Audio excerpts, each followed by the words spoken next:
Is retargeting expensive? Why not just use email? Oh my God. Sorry. What's up, ladies and gentlemen? We get a string of common questions, and today we're going to sit down and we're just going to go through them one by one and give you answers. First question. When it comes to creatives and ideas, how involved do I need to be as a client in that process? That's a great question. So one thing that we say about our company in general is that we're not here just to bill people for a service. Yeah. We actually come alongside you as a growth partner. And I really love that word partner because it speaks to the collaborative efforts towards growth. And so we actually need you to be very involved when it comes to ad creative. So what that looks like specifically is you providing the imagery, but we actually then craft the messaging, create the ad copy, and then even from there, once it's created, before it launches, there's actually a whole approval process, a whole feedback loop. You need to be very involved in that process because every client that we look at who has had major success has taken ownership over their end of the growth process. How long does it take to start seeing progress? That is a very good question, and honestly, it's a very hard one to answer because progress is different for each and every client. A 2x return on ad spend might be killing it for one client, whereas someone else needs to see a 5x. So it's depending on the client and your needs and kind of what your cost of goods are and all that. But what we do is set expectations of a 3-month period. That gives our team enough time to kind of run through our full process, run all the tests that we need to fully validate a funnel, as we would call it, to start ramping things up. But sometimes that happens in the first week where we're off and scaling. Sometimes that's after 3 months. So just depends on the brand and also the targets that the client has. Is retargeting expensive? Why not just email?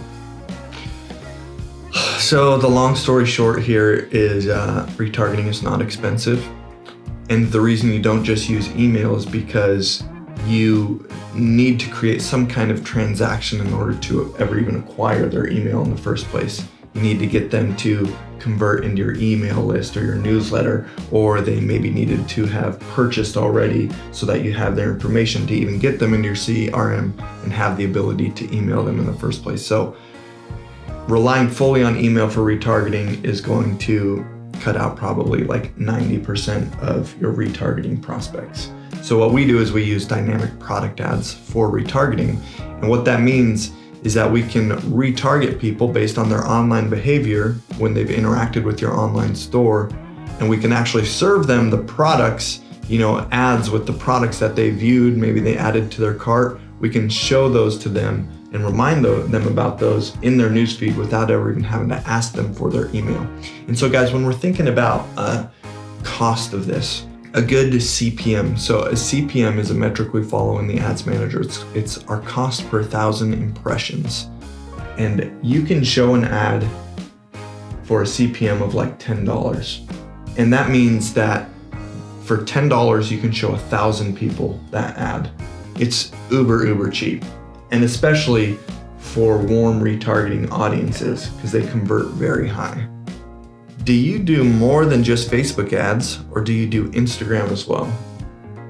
Great question. So Facebook actually owns Instagram, and we work all out of the Facebook Ads Manager, it's called, but we're able to run ads on both platforms, not only Facebook, not only Instagram, but also Messenger. But then there's a whole audience network that we're able to tap into. We're able to run ads on different blog networks, a lot of different apps like Words with Friends, Pandora, a lot of the major apps on your phone we're actually able to target people on and get in front of them.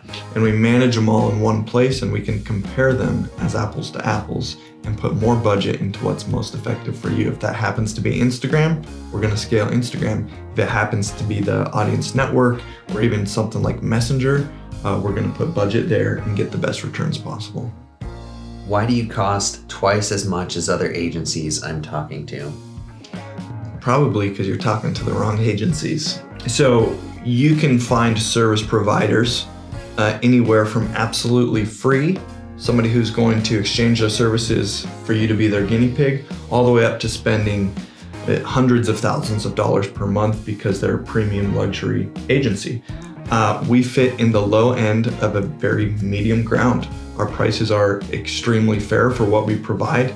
And when you look at the millions and millions of dollars that we generate our client, even in this year alone, what we're bringing in as an agency is like far less than 10% of that. So you can look at the agency-wide statistics, and the principle I'm trying to communicate is that we generate a lot more than we take.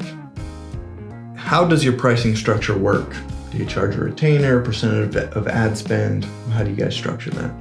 Yeah, so we charge an upfront setup fee to get going, get things built out, launched, and then we charge a monthly retainer the next 2 months. So the initial working with us is a 90-day commitment, upfront setup fee, then 2 more months, flat retainer.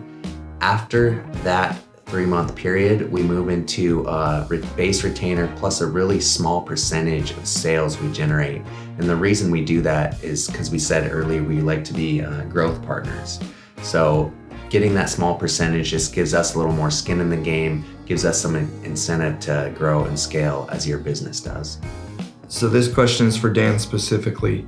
How do you keep your feet warm when your jeans are so skinny there's no blood moving into your feet?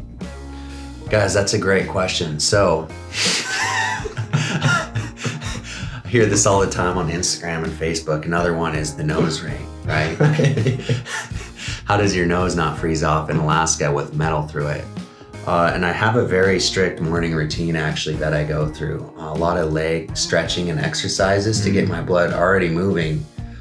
So that way, my legs aren't getting cold when I'm out and about. But then when I get to the office, I immediately take my pants off, as Robbie and Josiah know, and that gets the blood going again.